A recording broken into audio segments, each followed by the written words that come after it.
In this video, I want to talk about iOS versus Android, actually, the hot topic, but in terms of old software. So this is the Nexus 5 and this is the iPhone 5, both 5s, so Android 6, and this is running iOS 10.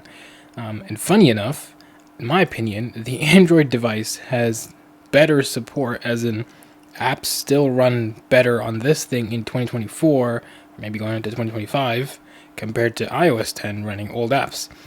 For instance, like YouTube runs on this guy, and it lets me play video natively on the YouTube app. This guy won't. I can download the YouTube app because of iOS 10, but the YouTube app closes and says you need to update, and it won't connect to the servers. So I'm using the web, Firefox, because that's the one that doesn't struggle with YouTube. Safari does struggle with YouTube as well, and the max resolution I get is 360p, which kind of sucks. This one, I get full 2K natively, but you can see both different platforms, and somehow the Android supports apps better, in my opinion, or at least for YouTube. I really enjoyed it. Even web browsing in Firefox, I personally find the Android version kind of fluid, faster, and better, in my opinion. Just very personal biased. But each platform and each hardware has its own nuances and caveats.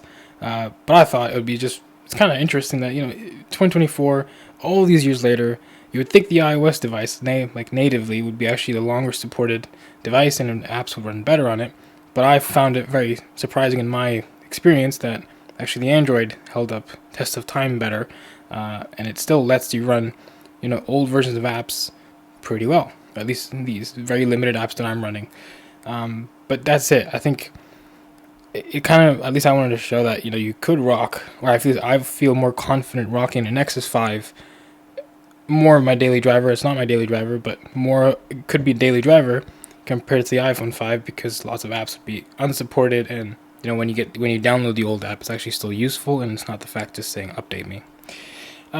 But that's a very skewed comparison, and it's very biased. That's my opinion. But anyways, I thought that was very interesting, and hopefully you find that interesting as well. Subscribe for more content if you enjoy this.